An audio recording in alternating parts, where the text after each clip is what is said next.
Well, this is my first go at preaching jokes to a computer screen and hoping that it laughs back. I am in my backyard, which is one of the places that I find stillness, and so I am preaching this sermon to you from there. Would you please be still? This all too common phrase for any parent with young children has almost become a mantra in our house, the phrase that carries us from one moment to the next. It's 5 a.m. I'm awakened by the jab of a sharp, bony elbow of an almost 5-year-old boy into the middle of my back. This boy, who is somehow stealthy enough to climb into our bed without being noticed, now cannot go 5 minutes without doing a full somersault between both of his parents. I lean over and whisper, "Would you please be still?" At 7:30 a.m., almost exactly, that same sweet boy is awake with the sun and begins singing the opening song of whatever show he is currently loving. Right now, that's Elena of Avalar. This wouldn't be a problem except his 2-year-old sister, who is equally as stealthy in her middle-of-the-night bed takeover, is still asleep beside him. I lean over again. "Babe, would you please be still?" We decide to go and sit on the couch together. In my mind, this looks like enjoying a full cup of coffee while cuddling on the couch and watching Elena. In reality, it looks more like a fourth of a cup of coffee before his sister wakes up, tries to sit on the couch with us, and this usually goes well for about 2 to 3 seconds. And then someone is sitting too close or has more of the blanket, wants to watch Daniel Tiger. Someone can't hear and then it's too loud. "Listen, just be still." You know what? Let's just go get dressed. Which is an ordeal too. Marin wants to dance while I help her put her pants on or wants to put everything on backwards. Fine, but could you please just be still? Lucas still likes for me to help him brush his teeth, but also wants to tell me all about his evil villain plans while doing it. Yes, I do. I want to hear all about it, but first, could you just be still? And Raya, who turned 8 months old this week, is a master escape artist who can twist herself out of any attempt to put on a clean diaper. And all of this is before breakfast. The chaos is growing around us, and that's usually okay with me.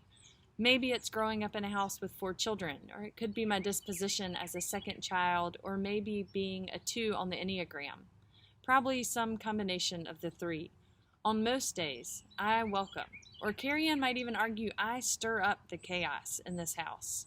There's just some part of me that lives for the chaos of life with small children. But in these days, where we are trying to control the new normal that has entered our homes with schedules and activities, while also doing our part to help slow and control the virus that is spreading around us, I have found myself in that "be quiet, quit that, would you sit down, be still" mode, even more than usual. And I would say that I'm not alone. In these first weeks of school buildings closing and homeschools now in session, many parents have taken to the world of memes, and it's pretty funny. Some of the best homeschooling memes I've seen so far say, "Homeschool day 1. Wondering how I get this kid transferred out of my class." Another one said, "Homeschooling's going great. 2 students suspended for fighting, 1 student in detention for talking back, 1 teacher fired for drinking tequila on the job." As a college math education major, I appreciate the one that says, "All these students who've been learning Common Core math are about to learn how to carry the 1 from these homeschool teachers." Day 4. I saw a parent scratching the "terrific kid" at Sternberger sticker off his minivan. Shonda Rhimes posted in the first days of school closings, "I've been homeschooling my 8-year-old and 6-year-old for 1 hour and 11 minutes. Teachers should make $1 billion a month or week." These posts have been a gift to many, creating a sense of connection through shared experience and comic relief. Chris Edwards posted one yesterday that said, "Wondering which of these restaurants has the softest napkins. Asking for a friend, of course." And another favorite said, "After years of wanting to thoroughly clean my house but lacking the time, this week I discovered that wasn't the reason." I've been equally grateful for posts that remind us to be patient with ourselves, with our kids, with our family, with our neighbors. And I've welcomed these opportunities to refocus or recenter myself outside of the swirling worry in my mind. It seemed almost counterintuitive to reflect this morning on stillness. Most of us feel like we are a bit crazed by the amount of stillness that has become part of our daily lives. With limited trips out of the house, recreational activities for ourselves and our kids mostly canceled, and communication with folks outside of our families happening over social media. But what I've noticed within myself, as our calls for social distancing have extended, our quarantine restrictions have become more stringent, our cities are in full response mode, is that my levels of anxiety, of worry, of antsiness are steadily increasing, not just in me, but in my busy toddlers too. This has led me to think more about how we understand stillness. Quarantine is not the same as stillness, it's containment, which is important in helping to slow the devastating spread of the coronavirus. But stillness, which is an act of discipline or practice, means opening one's mind and soul to experiencing the abiding presence of God. Psalm 46 has been a guiding verse for me in understanding stillness in this way. I first encountered Psalm 46:10 in the prayer garden at Baptist Hospital in Nashville, Tennessee. I was in my first year of divinity school, and my grandmother, who had traveled to Nashville to see my sister's senior recital at Belmont University, had a massive stroke. On the day that the doctors told our family that she had very little chance of surviving, I decided to walk through the meditation garden on the hospital grounds. As I circled back to the beginning of my walk, I noticed a rock I had overlooked my first time around. It said, "Be still and know that I am God." In one of the most devastating moments of my then 23 years of life, I found myself overwhelmed by the intimate presence of a God who was walking that garden path and that grief journey with me. It is much like the intimate God of Psalm 46, praises in its song. Psalm 46 sings of a God who is refuge, God who is in the midst of trouble, God who is found in the city, God who acts in our stead and on our behalf. The book of Psalms is a compilation of writings likely recorded sometime after Israel was in exile. The book includes hymns of thanksgiving, hymns of lament, hymns of reassurance. The time after exile was still an uncertain time, a time of rebuilding, of redefining, and of healing. The Psalms helped Israel to remember who they were, where they had come from, and who they were becoming. This particular psalm was a reminder to Israel that as they moved forward, God was in the midst with them. Not called the God of Abraham or the God of Isaac, but called the God of Jacob, Israel, the God who wrestled with Jacob through the night, the God who is intimately known. In that semester where my grandmother had her stroke, I was also in the second part of my systematic theology class with Frank Tupper. Dr. Tupper passed away just recently. His influence in my theological development was more significant than I'm sure he would have ever known. The first paper I wrote for his class was returned to me almost entirely marked over in red, without even a grade, just a note that said, "Redo." I remember calling my sister Darren in tears, sure that Wake had made a mistake in my admission and would soon be asking me to leave. In a follow-up discussion with Dr. Tupper, I asked if he'd be willing to meet with me weekly to talk through my own theology in hopes that our conversations might help me become more fluent in theological lingo. He agreed, and for that first year we met weekly, and we just talked. We talked about providence and prayer, Christology, free will, atonement, my grandfather's ministry, my coming out, and then my grandmother's stroke. He was gracious in his willingness to mentor me in that first year. From his class, 2 images have stayed with me, and I bet have stayed with most of Tupper's students.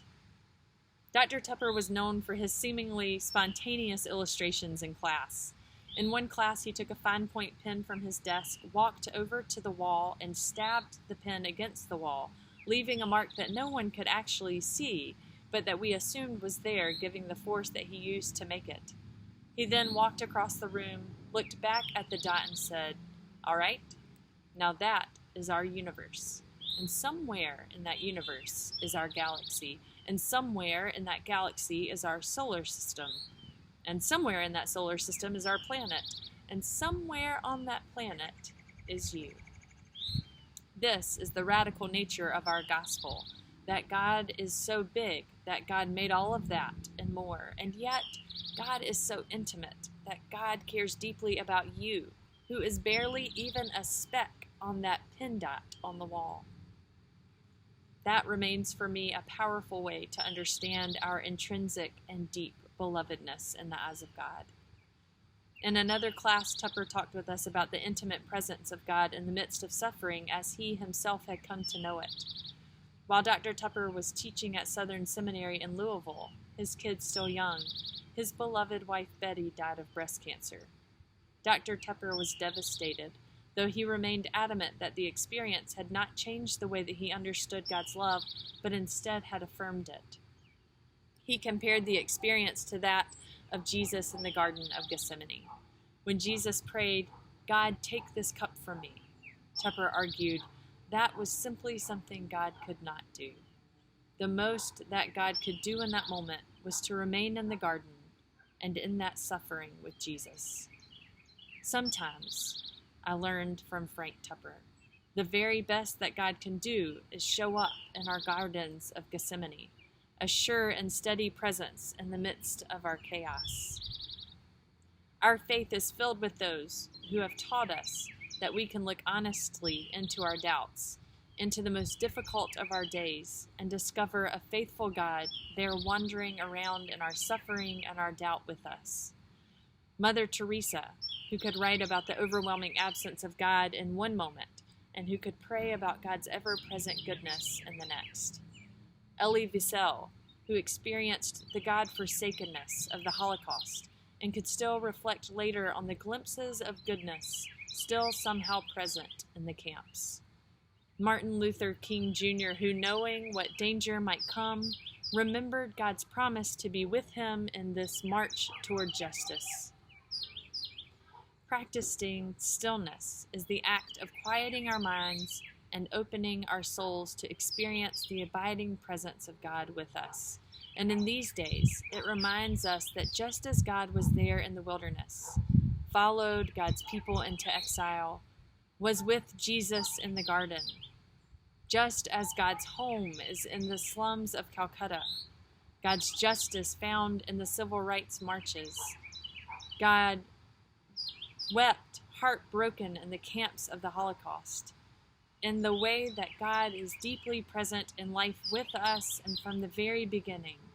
God is intimately present now in the midst of this pandemic, grieving the sacred souls lost to this devastating virus already, with healthcare professionals as they work tirelessly to prepare for and respond to the growing crisis around them, and hospitals at the bedside of those whose families cannot be with them, with our leaders as they make essential decisions to protect our communities from the virus and its effects, with nonprofit help organizations and individual families as they seek to care for our neighbors, with the students who are reimagining the end of their high school and college careers, in the school cafeteria preparing hot meals for those who need food, riding down the streets in decorated caravans cheering on families who are adjusting to weeks at home, standing behind cash registers, stocking shelves, carrying groceries so we still have our daily needs,